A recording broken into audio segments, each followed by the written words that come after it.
पुरुष जाति को देवी संध्या के कारण मिला यह श्राप। जय श्री कृष्ण मित्रों, स्वागत है आप सभी का। मित्रों, एक समय की बात है, देव ऋषि नारद भगवान शिव के दर्शन करने के उद्देश्य से कैलाश पर्वत पर जाते हैं और भगवान शिव से पूछते हैं, हे प्रभु, मैं आपसे पूछता हूँ कि देवी संध्या कौन थी। भगवान शिव ने कहा, हे नारद, देवी संध्या के इस प्राचीन इतिहास को तुम ध्यान पूर्वक सुनो। इसे सुनने मात्र से कोटि कोटि पाप क्षण भर में जलकर भस्म हो जाते हैं। प्रभु, मैं इस कथा को ध्यान से अवश्य सुनूंगा, कृपा करके मुझे यह कथा सुनाइए। तब भगवान शिव देव ऋषि नारद को कथा कहना आरंभ करते हैं। देव ऋषि जब सृष्टि का आरंभ हुआ था, तब ब्रह्मा जी कमल के फूल पर बैठे अपना ध्यान लगा रहे थे। इस समय उनके मन में सृष्टि की रचना करने का विचार आया, तो सबसे पहले उनके मन में एक बहुत ही सुंदर त्रिभुवन कन्या की रचना करने का विचार किया और मन में उत्पन्न होने के कारण वह कन्या मानस कन्या हुई। ब्रह्मा जी ने जब ध्यान कर रहे थे तब वह कन्या उत्पन्न हुई, इसलिए उसका नाम संध्या रखा। उस कन्या का अत्यंत सुंदर व मनमोहक रूप देखकर ब्रह्मा जी के मन में काम भावना उत्पन्न हो गई। मन में काम उत्पन्न होने के कारण, हे नारद, प्रभु की लीला तो देखो। ब्रह्मा जी के मन में कभी भी किसी तरह का विकार उत्पन्न नहीं हो सकता, लेकिन उन्होंने अपनी लीला की रचना से ब्रह्मा जी के मन में कुछ क्षण के लिए विकार उत्पन्न कर दिया। इस विकार के पीछे सृष्टि का बहुत बड़ा कल्याण छुपा हुआ है। हे नारद, अब सुनो। ब्रह्मा जी के इस व्यवहार से अत्यंत दुखी होकर संध्या चंद्रभाग पर्वत पर ध्यान करने के लिए चली गई। वहां जाकर उसके मन में इस बात की चिंता हुई कि वह किस देवता का ध्यान करे। इसी विचार से वह पृथ्वी पर ब्रिलियंट नामक सरोवर पर चली गई, वहीं खड़ी हो गई। महर्षि वशिष्ठ उसी स्थान से गुजर रहे थे। उन्होंने देवी संध्या को अकेले खड़ा देखकर उनके पास चले गए और कहा, हे पुत्री, तुम कौन हो? इस पर्वत में अकेले क्यों घूम रही हो? यदि कोई गोपनीय बात न हो तो मुझे तुम्हारा उद्देश्य अवश्य बताओ। तब देवी संध्या ने उनके साथ जो हुआ वह बताया और कहा, मुनिवर, मैं इस पर्वत पर तपस्या करने के उद्देश्य से आई हूँ और मुझे आप बताइए कि मैं किसकी तपस्या करूँ। मुझे अब इस बात से कौन मुक्ति दिलाएगा? कृपा मुझे उद्देश्य देकर अनुग्रहित करे। संध्या की यह बात सुनकर महर्षि वशिष्ठ कहने लगे, हे देवी, भगवान श्री नारायण की पूजा करो और अमे नमो नारायण नमो नमः इस महामंत्र का जाप करो। जब तक भगवान के दर्शन ना हो तब तक जाप करती रहना। स्वच्छ वस्त्र पहनकर उत्साह और प्रेम के साथ इस नियम का पालन करो और मोहन रूप धारण करते हुए भगवान का नाम जप करो। तुम्हारी भक्ति से प्रसन्न होकर भगवान विष्णु तुम्हें अवश्य ही दर्शन देंगे। इस प्रकार महर्षि वशिष्ठ संध्या को उपदेश देकर वहां से चले गए। देवी संध्या को तपस्या का उद्देश्य मिल गया और उसके हर्ष की सीमा ना रही। वह बड़े ही उत्साह से तपस्या करने लगी। वह महर्षि के बताए हुए नियमों का पालन करते हुए सावधानी से करने लगी।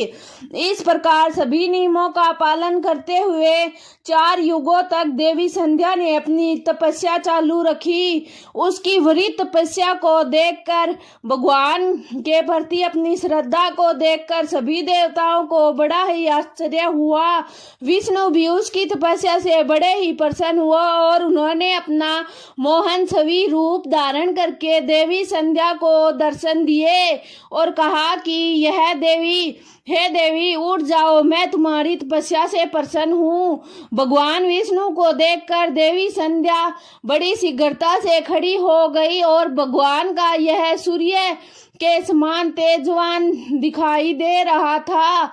भगवान के उस रूप को देखकर देवी संध्या सीमित हो गई और उसे समझ नहीं आ रहा था कि वह क्या करे और क्या कहे।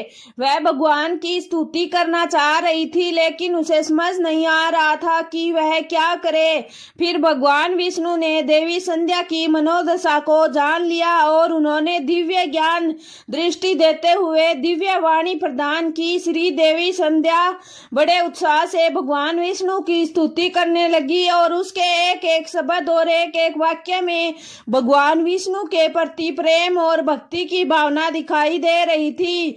तपस्या के कारण देवी संध्या का शरीर अत्यंत क्षीण और कमजोर हो गया था। फिर भगवान ने उन्हें अपनी दिव्य शक्ति देकर हष्ट पुष्ट बना दिया। मधुर शब्दों में देवी संध्या से भगवान विष्णु कहने लगे, देवी मैं तुमसे अत्यंत प्रसन्न हूँ, तुम अपना मन चाहा वर मांग लो। तब देवी संध्या ने कहा, हे प्रभु आप मुझसे प्रसन्न हो तो मुझे सबसे पहले मैं यह वर मांगती हूँ कि संसार में जितने भी प्राणी हैं उनके मन में पैदा होते ही काम का भाव उत्पन्न ना हो। और दूसरा वर यह मांगती हूँ कि मेरा पतिव्रता धर्म कभी भी खंडित ना हो। तीसरा वर मुझे यह चाहिए कि अपने पति के अलावा किसी तीसरे पुरुष के प्रति मेरे मन में कभी भी आसक्ति पैदा न हो। पुरुष मेरी ओर काम वासना के भाव से देखे तो वह नपुंसक हो जाए। तब भगवान विष्णु ने कहा कि हे देवी आज तूने उत्तम वर मांगा है, इसलिए आज से पैदा होते ही किसी मनुष्य के मन में काम वासना उत्पन्न नहीं होगी। मनुष्य के शरीर की 4 अवस्थाएं होगी, बाल, यौवन और वृद्ध। मनुष्य की कौमार्य अवस्था के अंत में काम भावना का उदय होगा। तुम्हारी इस तपस्या से मैं मर्यादा स्थापित कर दी है। संसार में कोई भी प्राणी पैदा होते ही काम भावना में नहीं होगा।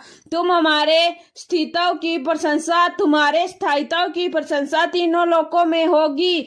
तुम्हारे पति के अलावा जो भी काम भावना की दृष्टि से तुम्हें देखेगा वह नपुंसक हो जाएगा। तुम्हारे पति बड़े ही सुंदर, सुशील और ज्ञानवान और तुम्हारे साथ 100 वर्षों तक जीवित रहने वाले होंगे। देवी तुमने जो जो मांग वह सब मैंने दिया। पहले तुमने अपने शरीर को अग्नि में समर्पित करने की सोची थी।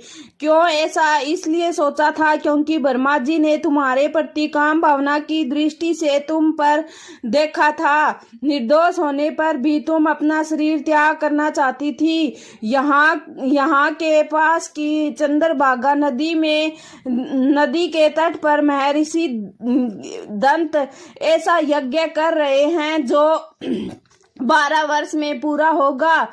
इस यज्ञ में तुम अपने शरीर को त्याग करके अपनी प्रतिज्ञा पूरी करना, लेकिन तुम वहां ऐसे भेष में जाना कि मुनियों की दृष्टि तुम पर ना पड़े। मेरी कृपा से तुम अपना अग्नि में कूद जाना और तुम अग्नि की पुत्री हो जाओगी। जिसे तुम अपना पति बनाना चाहती हो उसका चिंतन करते ही तुम अग्नि में कूदना और इतना कहना कि भगवान विष्णु ने अपने हाथ से देवी संध्या को मस्तक को स्पर्श किया और भगवान के स्पर्श करते हुए देवी का शरीर आटे का बन गया।